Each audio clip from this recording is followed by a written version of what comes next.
Ever imagine an eagle could be so tall it could reach your elbow? Nah, not really, but now that you bring it up, yeah. Well, it might sound frightening, but between you and me, don't worry, they don't exist. Well, not anymore. Let me introduce you to the Haast's eagle, or one of the largest eagles to ever roam our planet. It had a wingspan of up to 10 feet and could weigh up to 22 pounds. That's about as much as a regular car tire. It used to live in New Zealand and is believed to have become extinct in the 13th century. During its peak days, this amazing bird was the top predator. It would hunt the chicks of large flightless birds like the moa. This one was an equally sturdy bird, around 12 feet tall and 440 pounds heavy. So how did the Haast's eagle get so large, you might wonder? Well, because it had plenty of food to eat in its environment. The eagle's ancestors were smaller birds that lived in the forests. But as the forests began to disappear, the grasslands expanded, so the birds had to adapt to hunting larger prey out in the open. Over time, the eagle's wings grew larger and its talons became more powerful, allowing it to take down bigger birds. The Haast's eagle was also very intelligent. It had a very clever and unique hunting strategy. Instead of chasing it down, it would wait for prey to come to a river to drink water, and then it would swoop down and snatch the animal with its talons. This hunting method was effective and allowed the eagle to take down large prey with minimal effort. It also had a unique physical trait. Its beak was much larger than that of other eagles, which helped it to better hold its prey. As for how strong it was believed that the Haast's eagle could lift prey weighing up to 100 pounds off the ground and carry it away. Now, scary as it may sound, this bird wasn't all bad. In fact, it was quite the helpless romantic. The Haast's eagle was a solitary hunter, and scientists believe that it mated for life. The two partners often shared a secluded nest, at times hidden under cliffs for protection. This eagle was also important for the indigenous people of New Zealand back in the day. They often used its feathers for clothing and decoration. It was also considered a symbol of strength and power. As with many other extinct animals, the Haast's eagle eventually disappeared because it ran out of food. Remember when I mentioned that its favorite thing for dinner was another bird called the moa? When the moa population was greatly reduced by hunting, the Haast's eagle could not find enough food to survive. To this day, this massive bird is an important part of New Zealand's natural history and reminds us how deeply humans can have an impact on the environment. It's also a fascinating example of how evolution can shape a species to perfectly fit its environment. Bet I made you curious about the moa bird too, right? Well, try to picture an ostrich's giant cousin. It also lived in New Zealand for thousands of years before becoming extinct around the 14th century. And it was a big boy. It had a long neck and a small head with a beak that was used for grazing on vegetation. It might have been a bird, but its wings were tiny and useless for flying. Nonetheless, they were used for balance and to make the bird look bigger to predators. The moa lived in the forested areas of New Zealand, where it ate a variety of plants such as ferns, shrubs, and tree leaves. It was completely vegan, by the way, or herbivore if you like the fancy definition, and it used its beak to rip off leaves and branches from trees. The moa's diet also included seeds, fruits, and berries, which it would pick off the ground or from low-lying bushes. The moa was a solitary creature that lived alone or in small groups. It was most active during the day and was known to be very docile. As for its main predator, nothing would scare a moa more than a Haast's eagle. It was also an important part of the ecosystem in New Zealand. Each time it, went to the bathroom, it would provide the soil with rich nutrients in plant seeds. This helped to fertilize the soil and promote plant growth. The first human settlers in New Zealand were the Maori people, who arrived on the island around the 13th century. The Maori quickly realized the importance of the moa bird as a food source, and they began hunting the bird for its meat, feather, and bones. Soon enough, the moa population began to decline. The Maori also cleared large areas of forest for agriculture and settlements, which reshaped the moa's habitat and made it harder for the bird to survive. By the 14th century, the bird was extinct. Now, we can't finish our list of huge bygone birds without talking about the elephant bird too. This was also a large, flightless one that lived on the island of Madagascar until its extinction in the 17th century. It stood up to 10 feet tall and weighed up to 1,100 pounds, making it one of the largest birds to ever exist. People first saw this sturdy creature back in the 16th century, and it quickly became a subject of fascination for naturalists and collectors.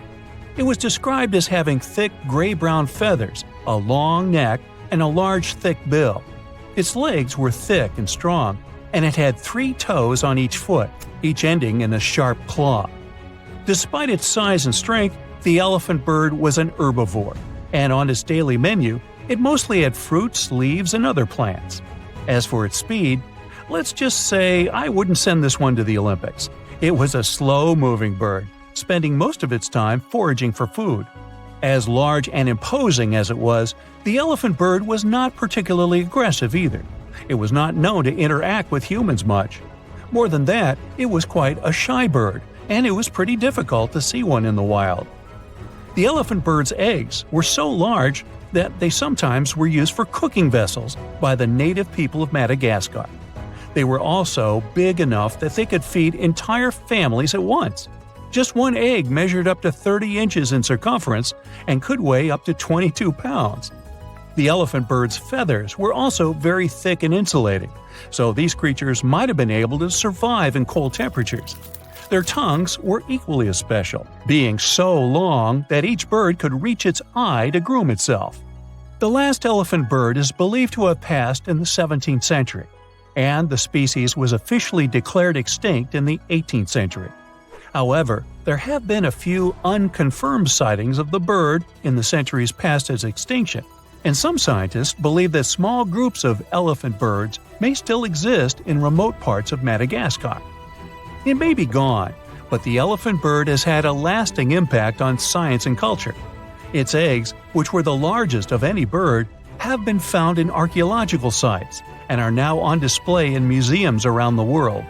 This fascinating creature has also been the subject of numerous scientific studies, and it has been used as a model for understanding the ecology and evolution of other flightless birds. Even in literature, the elephant bird has been the subject of many stories and legends, and it's often depicted as a powerful and mysterious creature. In one legend, it was said that the elephant bird was so large that it could only lay one egg at a time, and that egg was so big that it took several people to carry it. Amongst the swamps lives a strange bird with a Dutch clog for a beak. It screeches a high-pitched whine, notifying other shoebills that this is its area when it comes to food. Its eerie calls add to the surrounding roars of dinosaurs in the distance. It's not hunting dinosaurs though, of course, but snakes, fish, lizards, and frogs amongst the reeds. This bird continued to survive even as the dinosaurs left this world. Fossil records of the shoebill date back to 65 million years ago, and today it continues to hunt in a similar environment. Although once widespread, today its restricted habitat is within several countries in Africa. The shoebill stands up to 60 inches tall, and its broad wings are built for soaring across the plains. But the main feature of the shoebill is, of course, its beak. Ancient in appearance, it's gone unchanged for ages. Its huge bulging bill measures up to 9 inches, which makes it the third largest among all living birds. The upper mandible of the beak ends with a sharp nail, perfect for its prey. It lets the bird take them out with an instant peck. With a wide range of food at its disposal, it's known as one of the most terrifying birds. Its hunting behavior is still as effective as it was millions of years ago, which has made its survival possible. It feeds mainly on aquatic animals, fish, frogs, lizards, and even small crocodiles. So there's always been plenty of options at its own all-you-can-eat buffet. Surprisingly, their relationship with humans is a pretty chill one. That's why they're so popular among birdwatchers. This cool guy is just standing idle, staring down the lens, as if to say, "I've seen a lot worse than you." Lurking under the water in many countries around the world, another opportunistic hunter lays low beneath the shallows. Meet the saltwater crocodile. With an appearance that just straight up tells you it's ancient, It's been around for over 240 million years. Once appearing a lot larger, they've always had a reputation of taking down whatever came too close, even dinosaurs. They survived many catastrophic events and have continued to adapt to each of them. As they continue to evolve, they've become the ultimate survivalists as we know them today. Still, they sit within their territory, waiting for anything to enter, even humans. They grow up to 20 feet and have a powerful bite that's stronger than any other animal. 30 times stronger than your bite. Just saying. Anything that ends up in its toothy cage can't escape. With scales and armor plates protecting it, there isn't an animal on Earth that hunts it, making the crocodile the ultimate apex predator. As per its name, it's also adapted to salt water, providing it with useful salt glands, something its alligator cousins don't have. And that's how they're able to swim enormous lengths out to sea. Their routes follow ocean currents, and they aren't afraid of bypassing the shark-infested waters. Not even the great white would mess with this one. The distances they've traveled measure up to 390 miles, and they're capable of reaching speeds up to 18 miles per hour. Just another reason not to swim in the sea, right? The next creature on our list has been around for up to 145 million years. These pesky little things have been feeding off warm-bodied animals. Can you guess what I'm talking about? Lice. Those guys originated in the Cretaceous period, between 145.5 and 65.5 million years ago, when they used to feed on dinosaurs once upon a time. And then, they have continued to remain a constant annoyance to most species. Currently, there are 5,000 different species of lice, each one having a taste for a different animal. They feed on all birds and mammals, except for pangolins and bats. Lucky them. They are an obligate parasite, which means they cannot live unless they live off another life form. Living their entire lives to reproduce on their hosts, lice will change their color to match the fur or feather of their new homeland. But how do you get lice as a human? Well, it's purely by luck or bad luck. They usually choose to leave when their original host has passed on. They seek a free flight from a nearby fly, grabbing onto its legs and hitching a ride to the new homeland. Within 4 small islands in Indonesia lives a powerful beast, a reminder of the mega-fauna period. Meet the Komodo dragon. Reaching a length up to 10 feet, it's a master ambusher. Its hunting method involves tracking down prey, then injecting venom into it. As the prey escapes, it will track it down as it slowly tires and then feeds on it. And that's how it's managed to survive for millions of years. But it has strangely disappeared from other parts of the world. These islands weren't always its home, and it's only been here for the past 4 million years. Originally, the dragon's ancestors came from Asia, but migrated south to Australia 40 million years ago. And with a great range and variety of food, that's where they grew to their massive size. Then, some 25 million years later, a collision with continental land masses occurred between Australia and Southeast Asia. Taking the opportunity, they spread even further, as far as East Timor. As the islands became separated, the Komodo dragons continued to flourish in their new lands. Without any competition, they could maintain their normal hunting methods. Unfortunately, in Australia, they all eventually disappeared due to competition from humans. Another ancient species is really intriguing, not only because of its appearance. Let me introduce it to you, the coelacanths. Scientists found the only evidence of their existence in their fossils. It made us believe they disappeared 410 million years ago. So, you could imagine the surprise when they were discovered in 1938, idly swimming along the east coast of South Africa. It's truly a fossil that's come back to life. It gave us a great opportunity to not only further understand this species, but to answer many questions about some of its relatives. Growing up to 6.5 feet, they have a lifespan of up to 100 years. But what's strange is, they have 8 fins. They're the oldest known living member of the lobe-finned fish. They are so ancient that they're more related to amphibians, reptiles, birds, and even mammals than to the ray-finned fish we know. Armored with strong cosmoid scales and with a hinge on their jaw that allows them to open their mouth very wide, they are truly ancient-looking creatures. But they did evolve slightly differently than their ancestors, although they still look the same. They once lived in much shallower waters and originally used lungs to breathe. After the dinosaur age, they had to move into deeper waters to feed and gradually upgraded their lungs to gills. And it was this new ability that ensured their survival. Let's go even further back to 480 million years ago.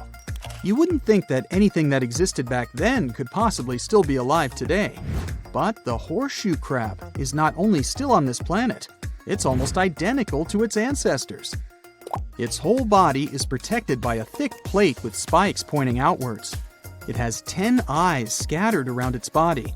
2 are used for finding mates, and the remaining 8 act as light receptors.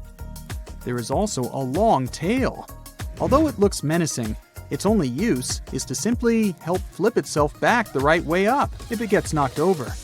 Its design is so effective that whatever constant changes the planet has provided, it survived. Although they look like they could be related to a lobster, they're actually closer to spiders and scorpions than crabs or crustaceans.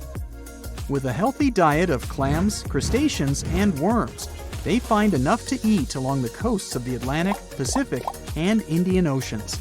They also feed on algae, so it makes sense why they manage to survive many food shortages caused by world events. With all the traits of the horseshoe crab, who knows, it might even outlive humans. Well, here's to the next 480 million years. What do Paris Hilton and Chris Hemsworth have in common? Well, apparently, they both want to bring animals back to life. But we're not talking about making your favorite pet live forever. Nope. These celebs are actually helping a science company bring back animals that no longer exist, like the mammoth, the Tasmanian tiger, and even the iconic dodo. If everything goes according to plan, these fascinating creatures could be walking among us again by 2028. This groundbreaking effort is led by a company called Colossal Biosciences. At this very moment, they're working on a way to revive the core genes of animals that disappeared from Earth ages ago. The idea is to replicate those genes using DNA from a close living relative. If that's all Greek to you, don't worry. We'll break it down a bit later. So, the mammoth is one of the animals they plan to bring back, and people are especially hyped about it. These incredible, massive creatures roamed parts of Africa, Europe, Asia, and North America until about 4,000 years ago. Some people might mix them up with modern elephants, but there are some key differences. For starters, they had huge curved tusks that curled inward and were used to dig for food. They also adapted to survive in freezing climates, like having 2 layers of thick fur to keep their blood warm. But mammoths and elephants do have a lot in common. The woolly mammoth shares 99.5% of its genes with its closest relative, the Asian elephant.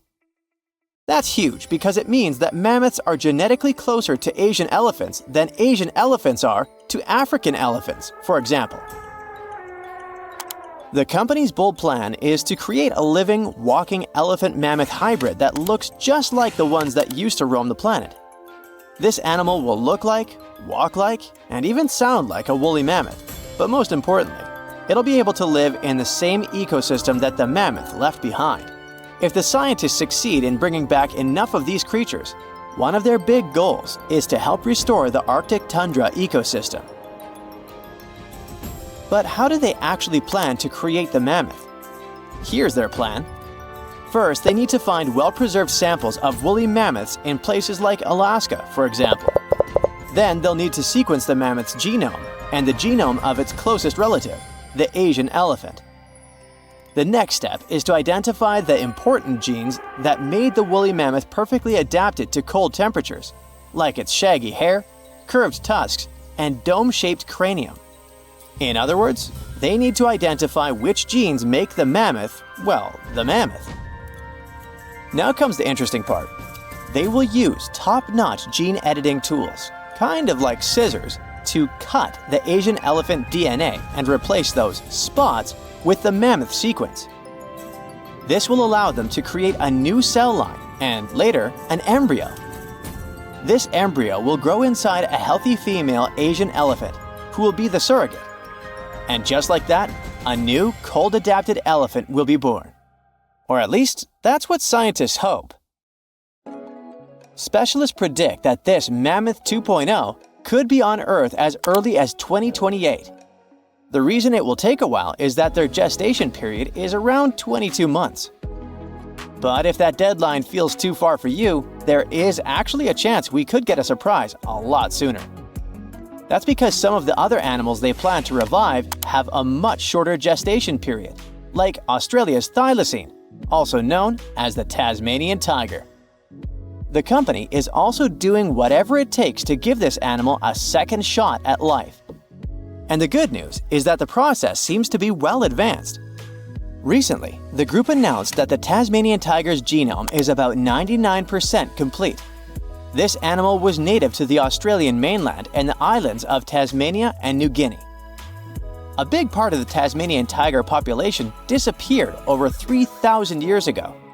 But about 5,000 of them kept roaming around until pretty recently. It's believed that the last thylacine passed away in 1936. To revive the Tasmanian tiger, scientists first need a sample of the ancient animal.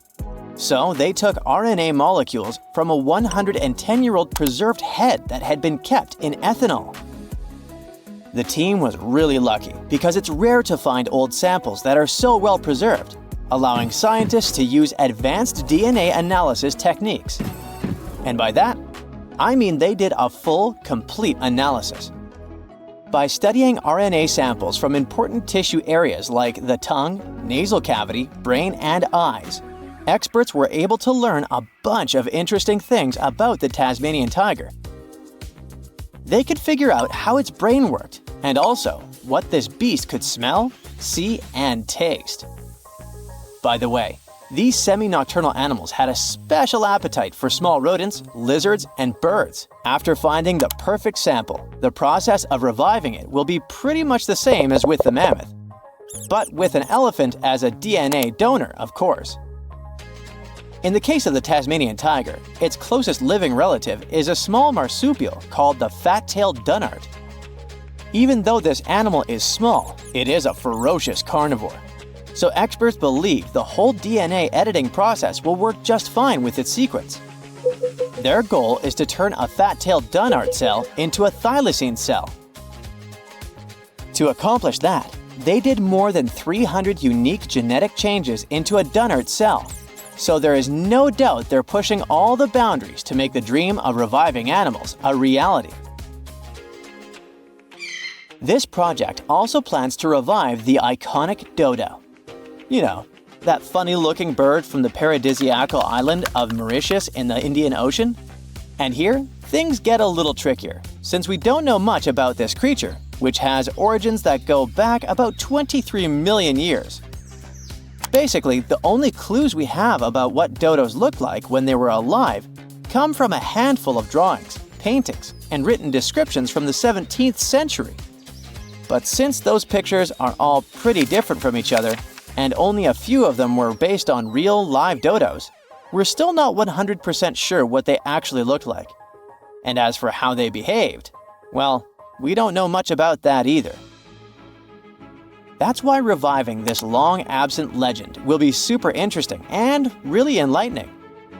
The sample they used to extract an old dodo genome came from a skull in the collection of the Natural History Museum of Denmark. And the dodo's closest living relative, which will provide the host cells, is the Nicobar pigeon, a gray bird with colorful features found in the Andaman and Nicobar Islands in India. If everything goes smoothly, in a couple of years we might see the fabulous and iconic dodo with our own eyes. Reviving animals might sound impossible, but science and technology together can be a real game changer. Not only by protecting today's animals, but also by restoring species that disappeared from the planet long ago. Actually, we've already pulled this off. A wild goat called the bucardo, also known as the Pyrenean ibex, went extinct in the year 2000. But 3 years later, scientists managed to bring it back to life, using a method pretty similar to what we've talked about in this video. It took 57 tries, but one of them finally worked, and a bucardo clone was born. Unfortunately, the animal only lived for 10 minutes. You might think that wasn't a success, but it was actually a huge step forward in the whole animal revival field. Now, specialists can only hope the project to bring back the dodo, the mammoth, and the Tasmanian tiger go a bit better.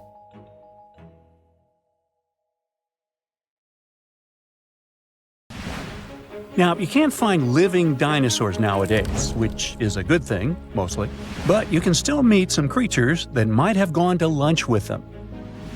The frilled shark, for example, is a living fossil that comes from a family of sharks that have been around for about 80 million years. One of the coolest things about it is its long, eel-like body that can grow as long as 6 feet. It has 6 pairs of gills on its throat, which help the frilled shark breathe in the deep, cold ocean where there isn't much oxygen. The shark can move very quickly, like a snake, to catch its prey when it least expects it.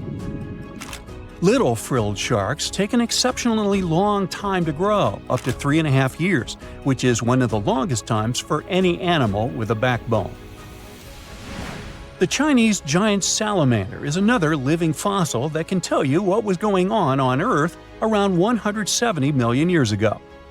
Now, when I say tell, I really mean it, as it can make sounds like hisses, whistles, and barks, and even a noise that sounds like a crying kid.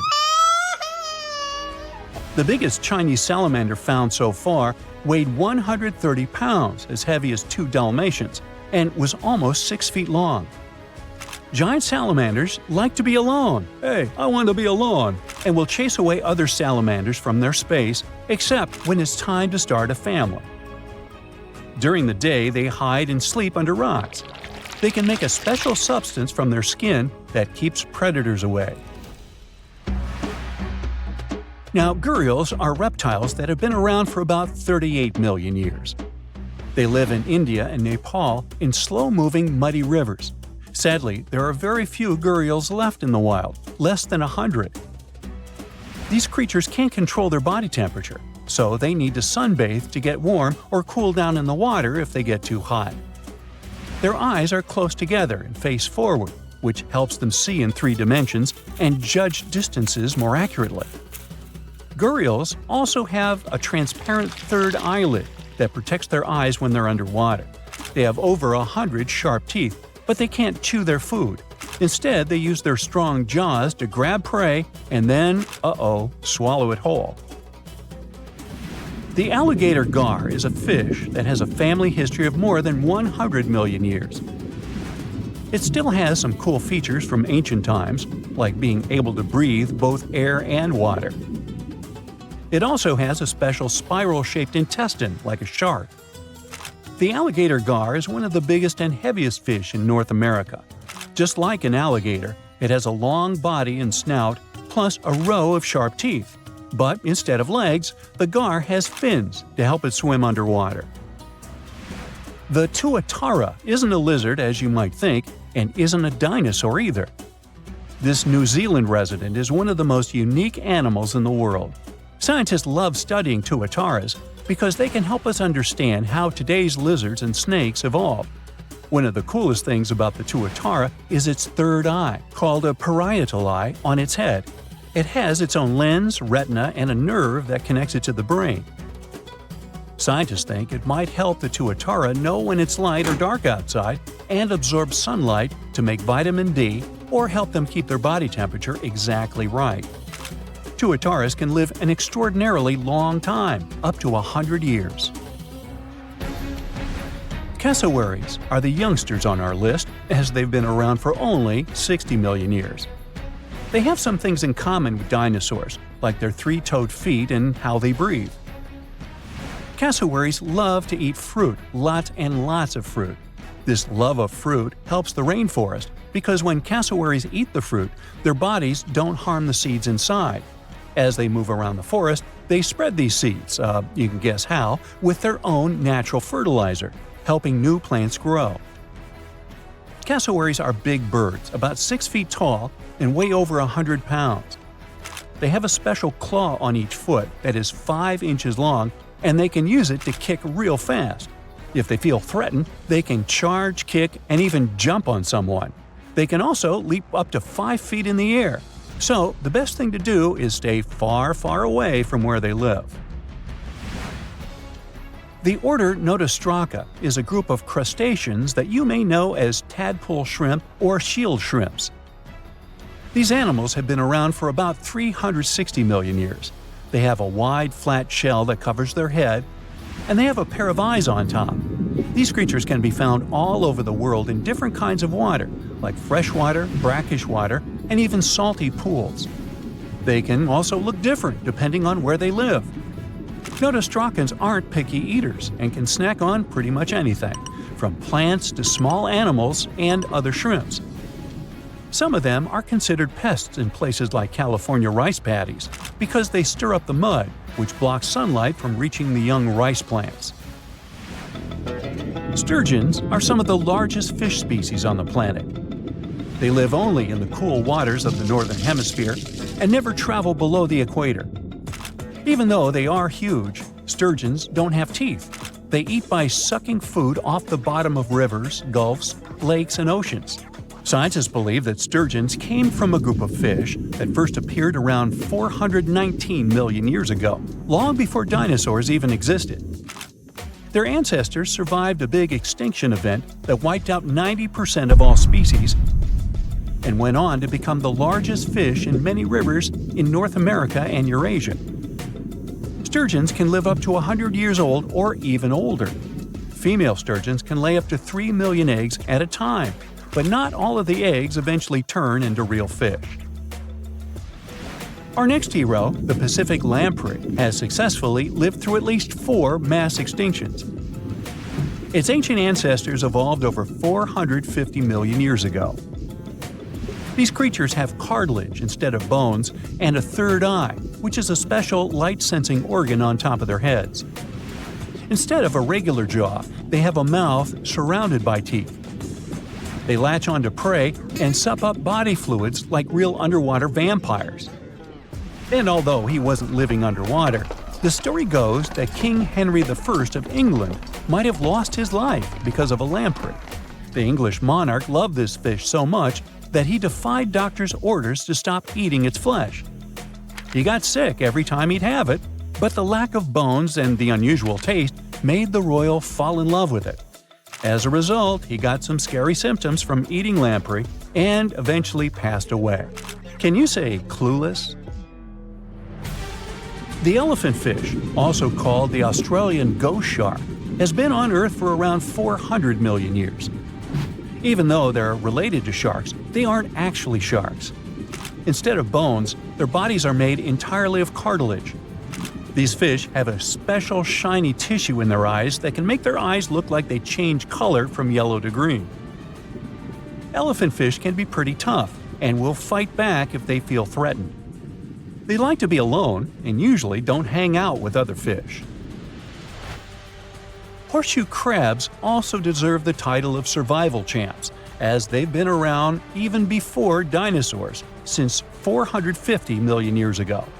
4 species are still roaming the ocean from Maine all the way to Mexico. Horseshoe crabs are more like spiders than ticks than they are like real crabs. They have 9 eyes, plus extra light sensors near their tails, so they can see really well. They breathe underwater using flap-like gills near their belly, and sometimes they use these gills to swim upside down. Every spring, when the tide is high, these creatures come up to the beach at night to mate and lay their eggs, and you can see hundreds of thousands of them. You've probably heard that more than 50 ships and 20 aircraft have disappeared in the Bermuda Triangle area over the past few centuries. But do you know how many disappearances have occurred in the Alaska Triangle area since the 1970s? 20,000. 20,000 disappearances in the last 50 years. 2 questions. Why do so few people know about this? And what's going on there? Let's find out. The Alaska Triangle is an area that includes Anchorage, Juneau, and Utqiagvik. It's covered with lakes, forests, and of course, snow.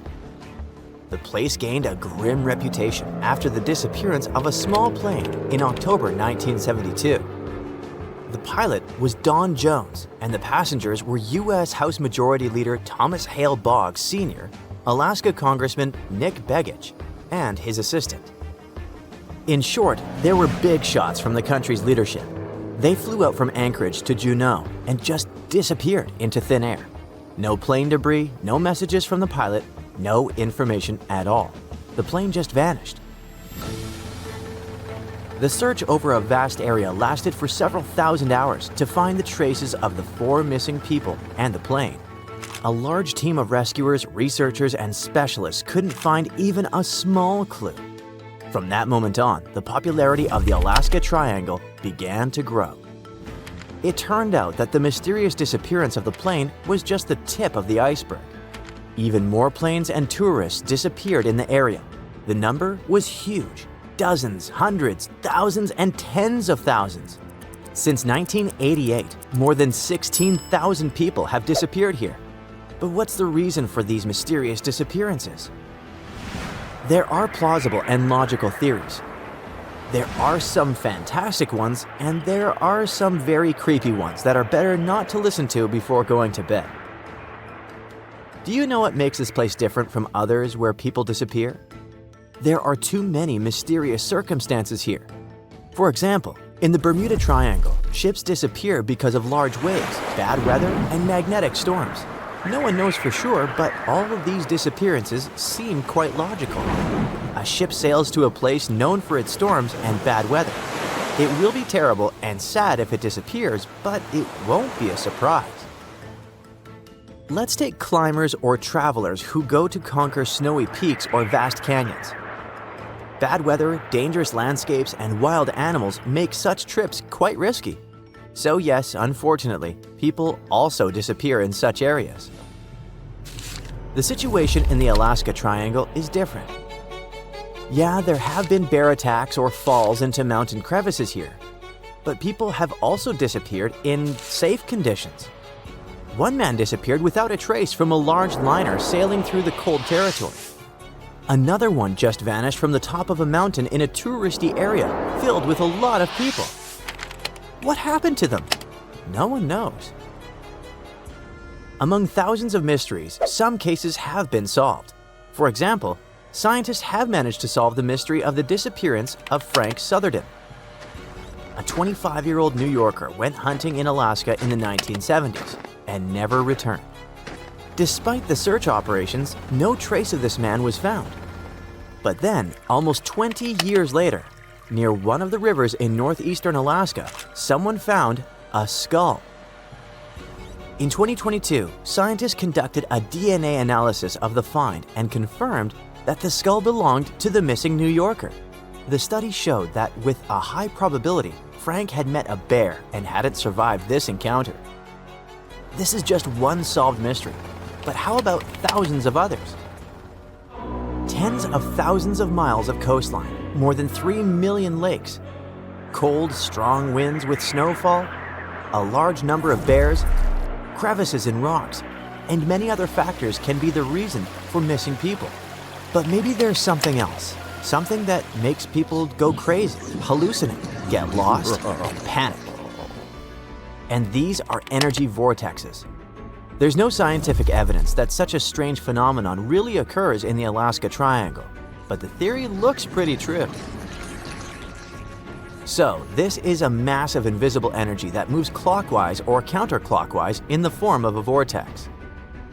These spirals can be energetic, magnetic, or electromagnetic. But what are they doing? Magnetic anomalies can disrupt the operation of the compass and other navigation instruments, and people can experience dizziness, disorientation, and even hallucination.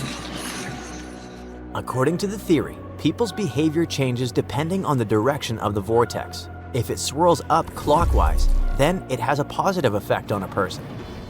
people experience calmness, concentration, and a desire to create. Negative vortices do the opposite. They swirl counterclockwise and cause health problems.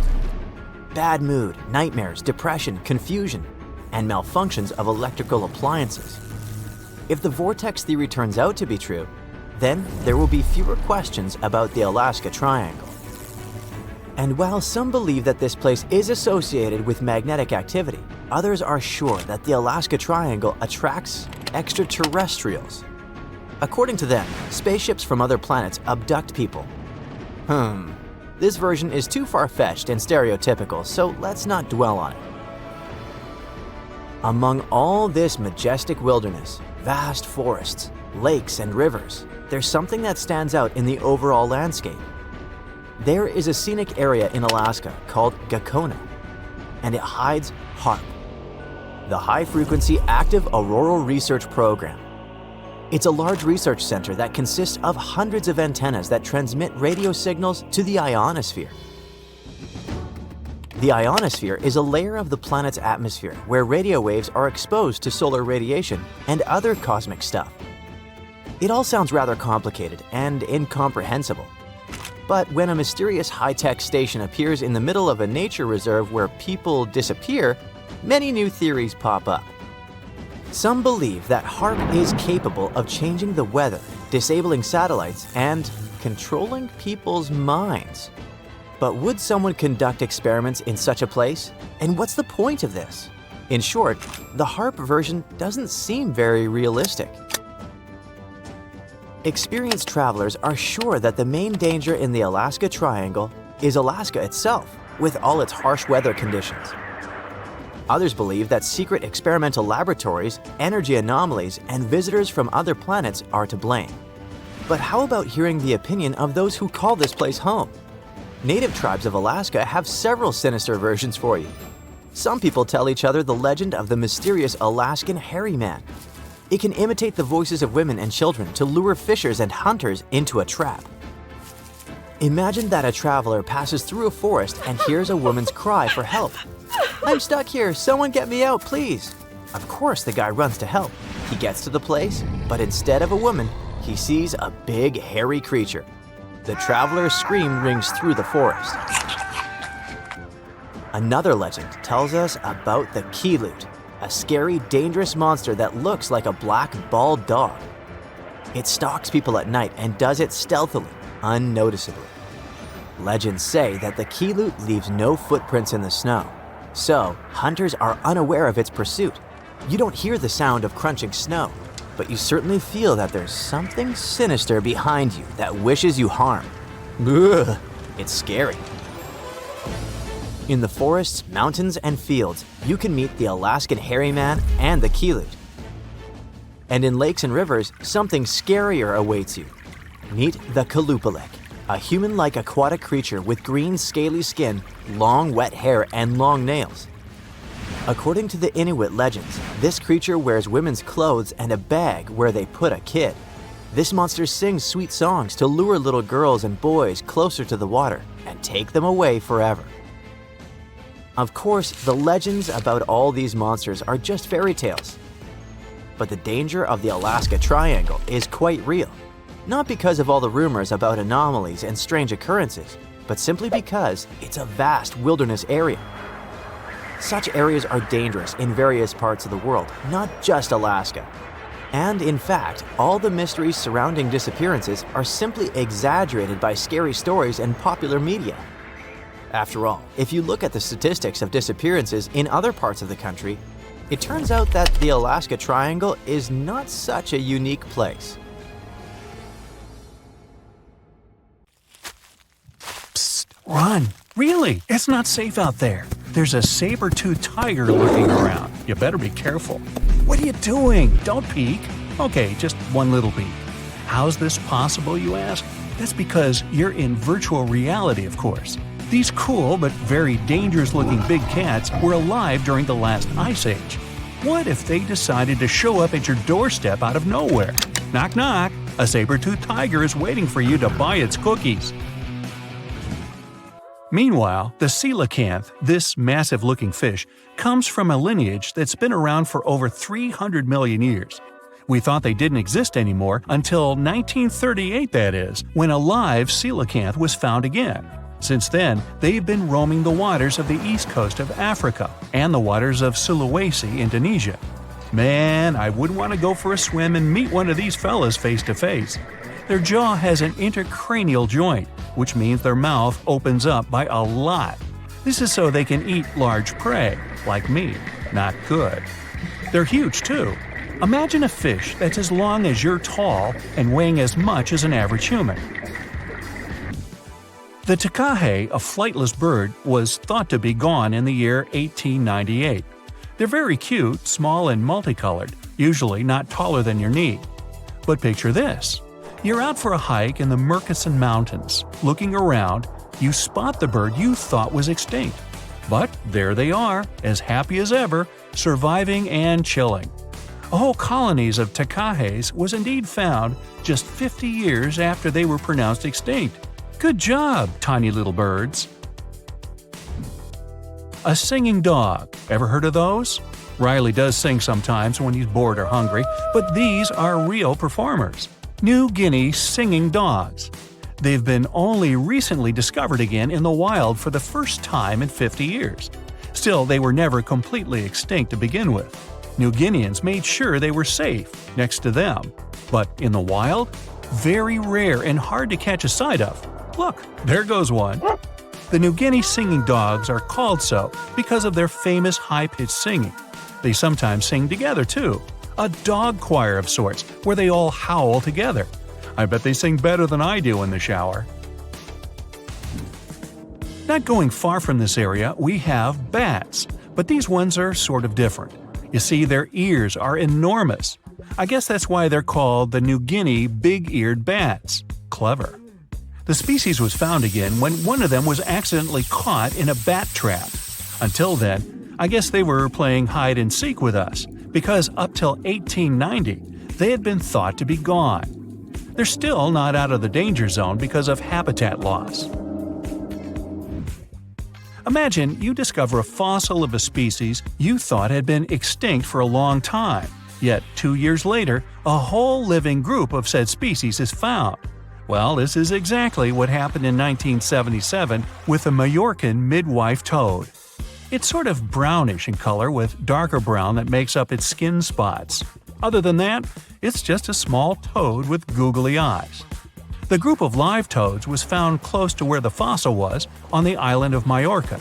There aren't many of them left, about 500 in fact, and as of right now, they're declared vulnerable by the International Union for Conservation of Nature. Now, are you a fan of tortoises? You will be when you take a look at this huge beauty. It's called the Ferdinanda Island Galapagos tortoise. It hasn't been seen since 1906, but on February 17, 2019, we were finally able to look at one of these beautiful creatures. It's probably out there with a few of its mates right now, but they also don't allow themselves to be seen. We only know they exist because there's a few tracks and scents. With yet another frog, we have the horned marsupial frog. They're out and about in Ecuador, in the Chocó forest to be more specific. They're called this way because of their distinctive horns directly on top of their eyes. You know the pouch kangaroos use to carry their offspring? Well, the female horned marsupial frog also has that, except it's on the back, so it acts as sort of a backpack. They develop their embryos there, and when they're ready to come out, they hatch as complete infants, unlike regular frogs where they start out as tadpoles. One more toad, the starry night toad or harlequin toad. They're black and covered with loads of white spots all over them. Lost for 30 years, it was discovered back in 2019. Picture them as big bodyguards, water bodyguards to be exact. Oh, that's a very big toad on your screen. Well, for the Arhuaco people, that's exactly what they are, guardians of water. They also have their own name for them, Guna. Sounds like a cheese. When scientists found them yet again, they came across 30 of these little creatures, but initially, they were expecting only one. Well, what a nice surprise. Here's a tiger for you, although it doesn't quite look like your typical tiger. It's called the Tasmanian tiger, and it seemingly disappeared since 1936. But then, out of nowhere, people started seeing them out there in the wild just 5 years ago in 2016. They sort of resemble dogs more than tigers, or a fox maybe. Just take a look at its muzzle. Maybe even a mix of both. Then, a few others started popping up too. And if you happen to think you're seeing one right in front of you, but you're not quite sure, check if they've got stripes on their back. They're definitely out there, but still technically marked as extinct by the IUCN. Okay, picture a horse that looks straight out of a movie scene. Tiny, gorgeous fur, very well behaved. It's tiny, but it's not a pony. It's a Caspian horse. They have an interesting backstory to them. They were discovered by Louise Leyland, who got married to an aristocrat in 1957. Having moved to Tehran, Iran, she didn't quite like how the horses behaved there, so she took matters into her own hands. She took a few people with her, and off they went to the Caspian Sea mountain. And in there, they found 3 of these beautiful tiny little horses. Well, that's how the story goes. Coming up next, a possum that was found in an unexpected place. Guess where?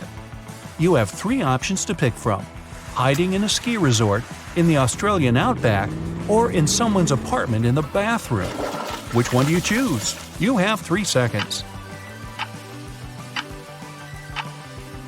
The right answer is a ski resort.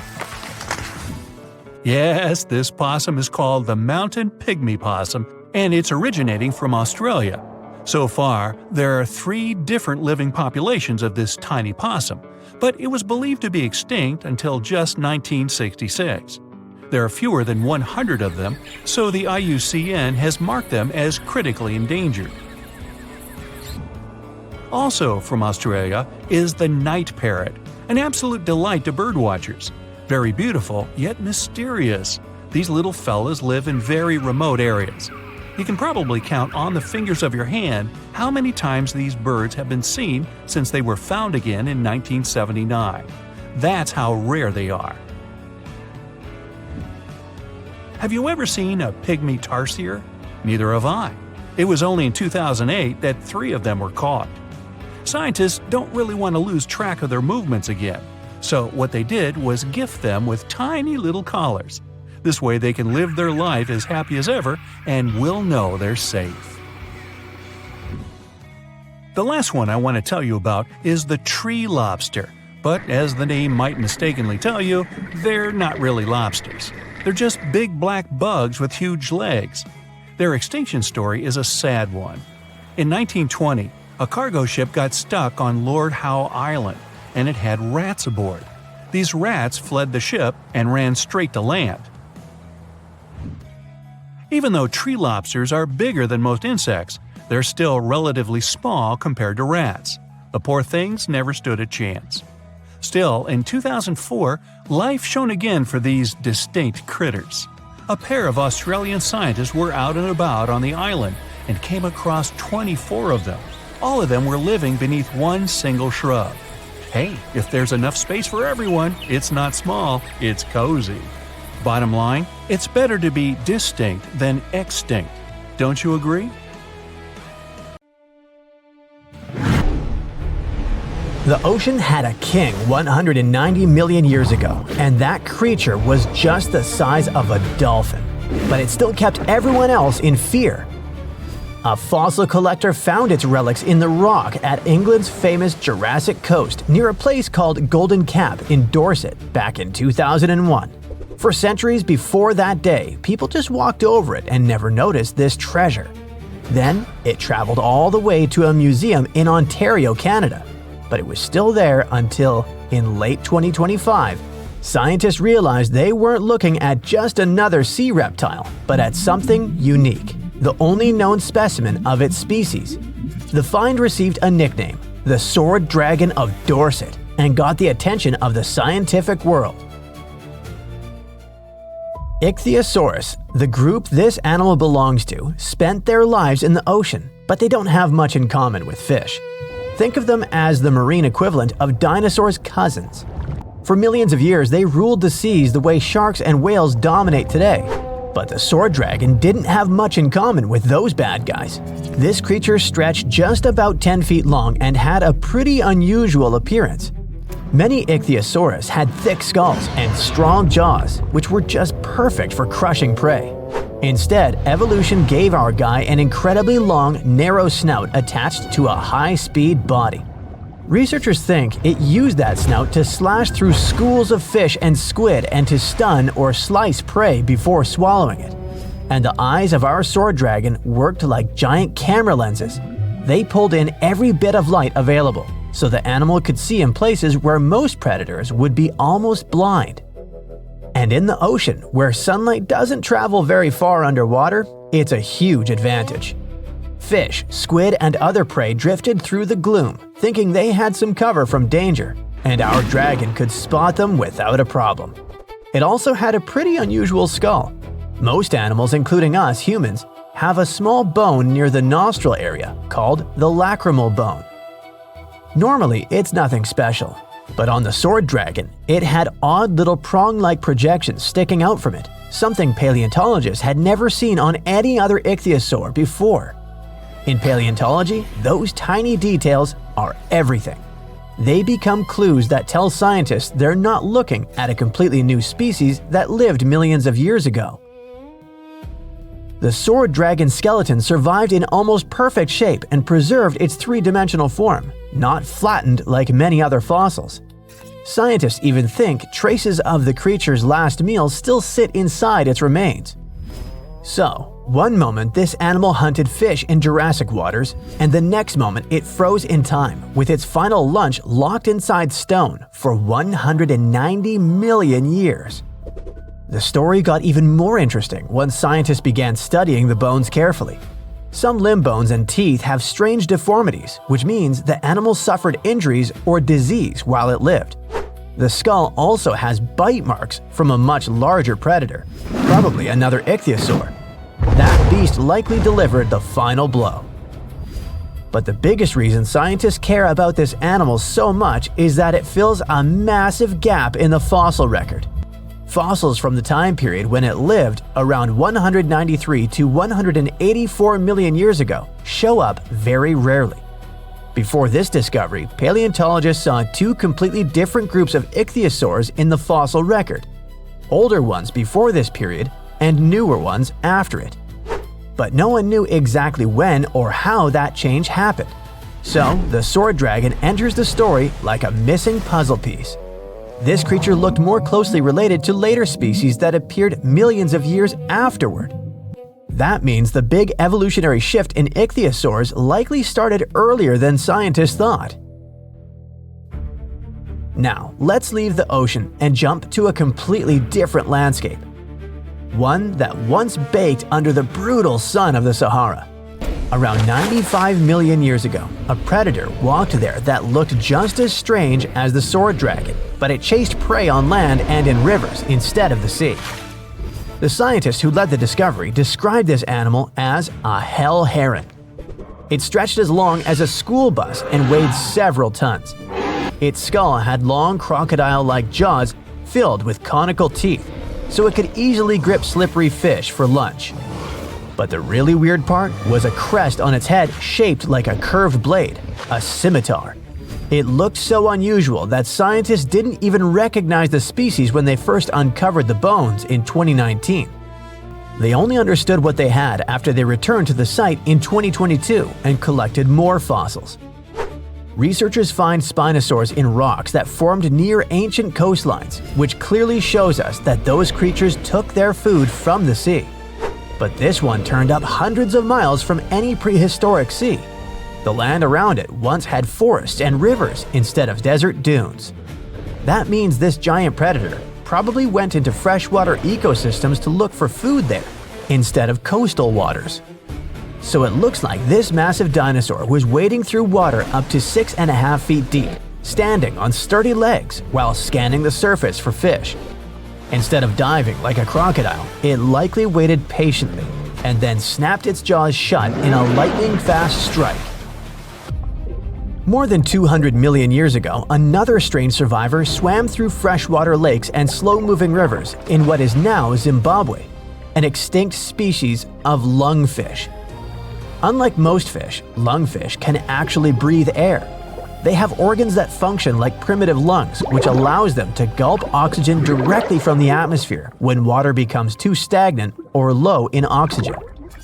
In a way, they live between two worlds, part fish, part early experiment in the transition toward land animals. And that superpower makes lungfish really important to scientists. They are the closest living relatives to the ancient ancestors of all four-limbed animals. There used to be a gap in our knowledge of these creatures, but the new discovery helped fill it. Now we know that many lungfish may be more closely related than they used to think, and scientists can now better understand how these creatures survived for hundreds of millions of years. In a way, lungfish are one of evolution's masterpieces. This ancient blueprint kept working when entire worlds of species were born and vanished around them. Now let's travel even further back in time, way before dinosaurs ruled the planet. Around 275 million years ago, another bizarre creature swam through freshwater lakes in what is now Brazil. Researchers discovered the species from 9 fossilized lower jaws, each about 6 inches long. Instead of pointing upward like normal teeth, this creature's teeth stuck out sideways. Every single jaw had the same strange design, which proved the twist wasn't a mistake, but the way the animal evolved. The inside surface of the jaw had tiny tooth-like bumps called denticles. These structures formed a grinding surface, so the creature had its own built-in food processor. Scientists think it used that unusual mouth to chew small invertebrates, or maybe even plant material. That's a pretty unusual diet for an animal whose close relatives were mostly carnivores. And speaking of its family, this bizarre creature belonged to an extremely ancient lineage called stem tetrapods. Those were early four-limbed vertebrates that gave rise to modern reptiles, birds, mammals, and amphibians. By the time Tankia lived, most of those early lineages had already disappeared. Yet this one somehow survived, and newer, more modern animals evolved around it. Scientists call this kind of animal a living fossil. When researchers analyzed the fossils, they made the conclusion that this mysterious creature grew up to about 3 feet long and probably resembled a salamander with a longer snout. It swam through lakes in a world where the continents still formed the giant supercontinent Gondwana. This discovery is also important because it helps scientists understand how ancient ecosystems functioned and which animals filled different roles in those early communities. For years, we've thought the megalodon was just a big shark, which is scary enough. After all, it could have eaten a creature the size of a whale in just 5 bites. Estimates indicate that the largest shark that ever lived had been around 59 feet long, which is a reasonable size and explains a lot. But the scientific community was wrong. Very wrong. Now, scientists have proven that megalodons could grow up to 80 feet long, which is the same as a 6-story building.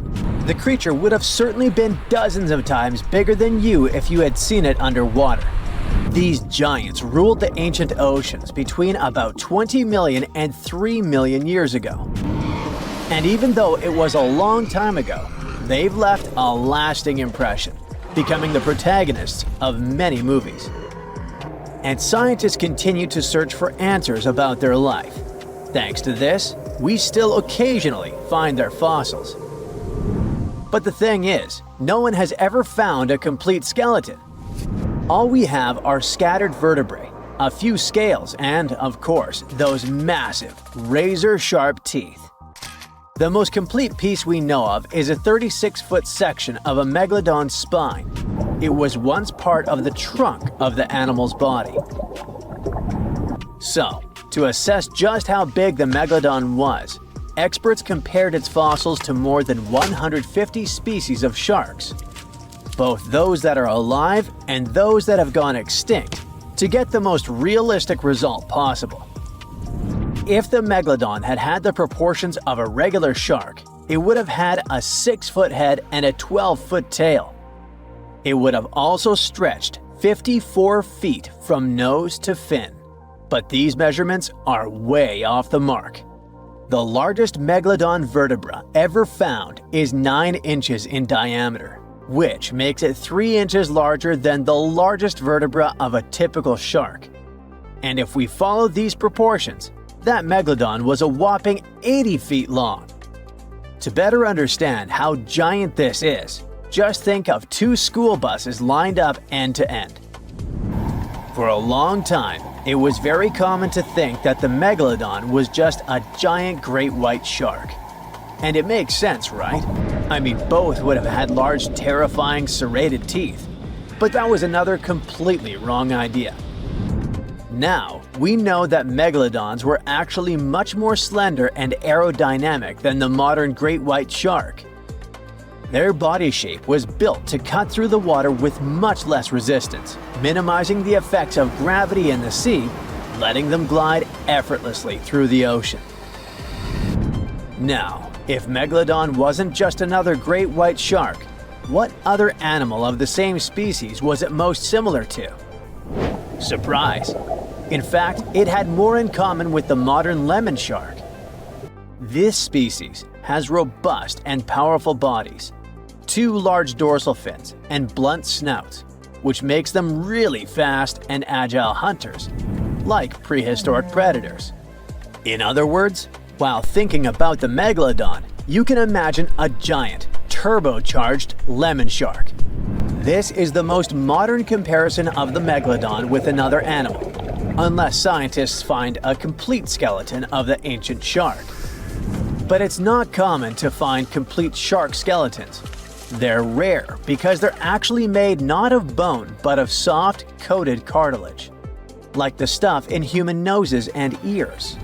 Their teeth are the boniest part of their bodies, and it's the reason why we've found so many of them. Yet, a complete skeleton is like scattered puzzle pieces to us.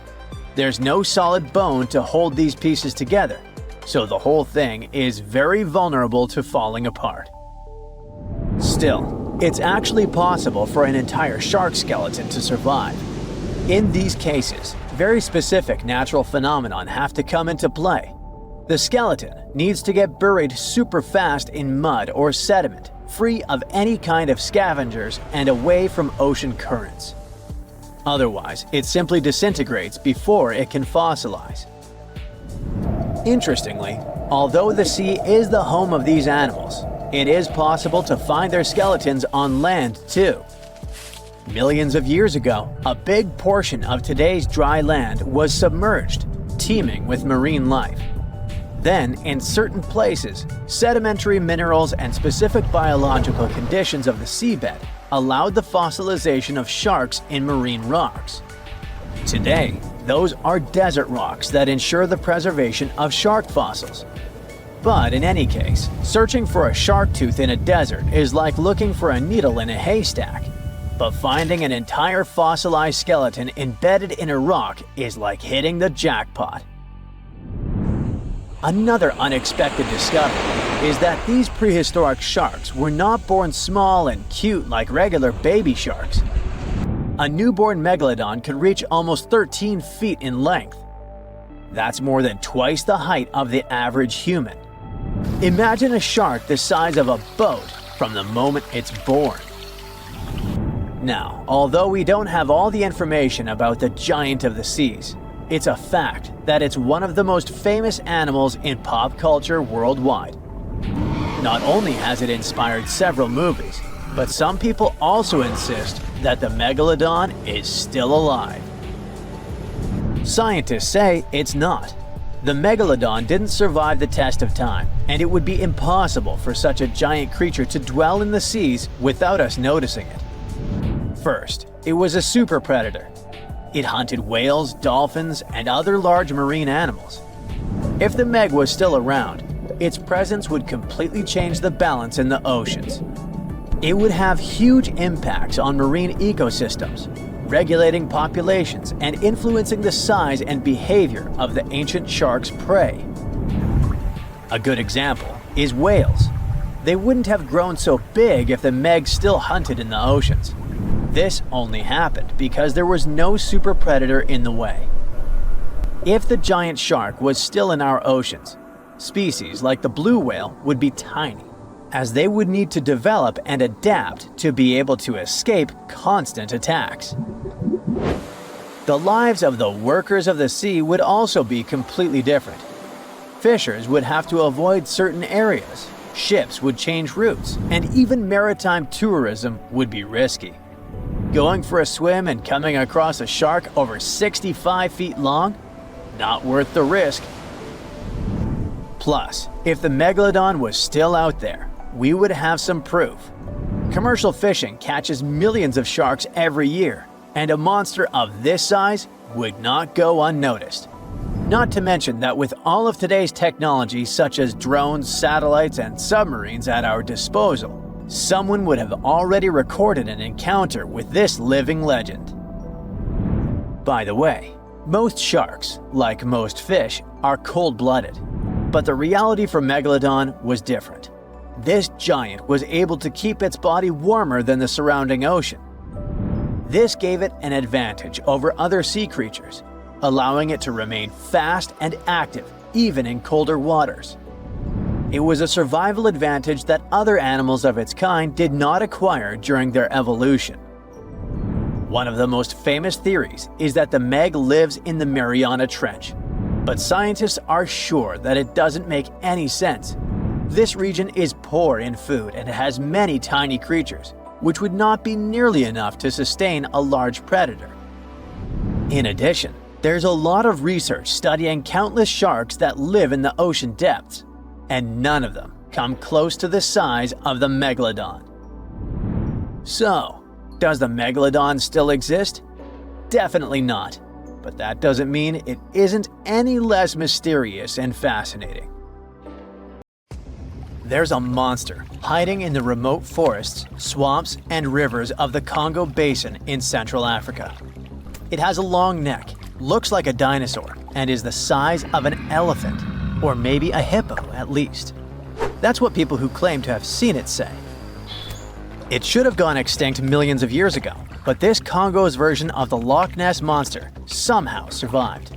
This creature is the Mokele Mbembe, which means one who stops the flow of rivers, and more folks are saying they've seen it lately. European explorers first heard the stories of this creature from the people living near the Congo River in the early 1900s. A German captain even included a description of the monster in his official report from his expedition. The locals told him the animal was of a brownish-gray color with smooth skin, a very flexible neck, and only one long tooth that could be a horn. Some of them mentioned a long, muscular tail, like that of an alligator. They also said that the creature lived in the caves, but climbed the shores even in the daytime to find some plants to eat. Locals also believed its favorite snack was a kind of liana with large white blossoms. Some of them even showed the German captain some fresh path the monster left leading next to those plants. And they warned him that Mokele Mbembe definitely didn't like humans and took down any canoe that would sail nearby. Dinosaurs were a real hit in pop culture in the 1910s, and several newspapers in Europe and North America wrote about the dino-like monster from Africa back then. In the later years, several expeditions traveled to the Congo Basin to search for Mokele Mbembe or interview claimed witnesses. They did not find any direct physical evidence, but collected many stories. One zoologist in the 1980s said he took a film of Mokele Mbembe, but the footage did not develop properly. Stories and movies like Jurassic Park have kept the dream alive that dinosaurs might still be hiding somewhere in deep forests. At some point, people stopped reporting sightings of the creature as often, so it almost became a forgotten legend. But it all changed recently, as many people claim to have witnessed the mythical monster with their own eyes. Cryptozoologists, those fans of mysterious creatures, believe it could be a dinosaur that, for some reason, didn't go extinct, related to a brachiosaurus or a diplodocus. This idea comes from how people described seeing the creature, with a super long neck, a huge body, and a tiny head. They think it might have stayed hidden in the deep forests of Africa all this time. But scientists say that if it really were the last living dinosaur, we would have found some real proof by now, like a photo or bones or something showing it walking around the Congo Basin. Some expeditions that are trying to find proof the monster is real have even used sonar technology to scan the murky waters of Central African rivers and lakes in search of any large, unidentified creatures. Some people even narrowed down the monster's location to a specific remote lake, surrounded by untouched jungle in the swamps. So far, the search for evidence hasn't been successful.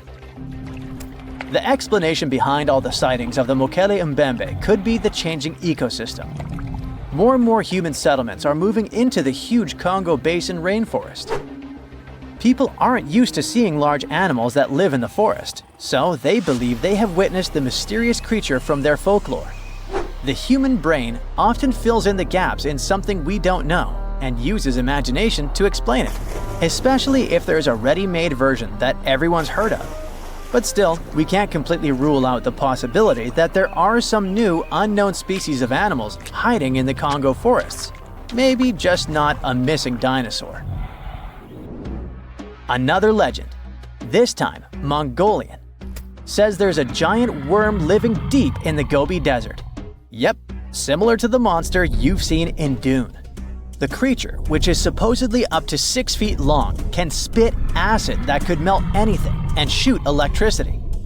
They say it spends most of its days hiding underneath the sandy dunes, but likes to come out during the wetter months of June and July. The people in the West first found out about the megaworm of the Gobi Desert thanks to an American paleontologist, Roy Chapman Andrews. This brave man was probably the inspiration for Indiana Jones. In 1926, he wrote about the creature in his book. At the meeting with Mongolian leaders, Andrews heard detailed descriptions of the creature, even though none of them had ever seen it themselves. One of them said it looked like a sausage that was about 2 feet long, with no head or legs. According to him, the worm was so poisonous that just touching it could instantly take your life, and it lived in the loneliest parts of the Gobi Desert. Andrews didn't think the creature was real, but he shared these stories again in another book. And then, stories of the monster spread around the world. In some of them, it's only 1 foot long. In others, it's as large as a human. Some say it looks like a snake, and some describe it as a caterpillar. Some people claim it has wings and can fly, and others think it could be a supernatural evil being without a body. The color of the creature also remains a subject of debate. It could be white-gray, brown, or even bright red.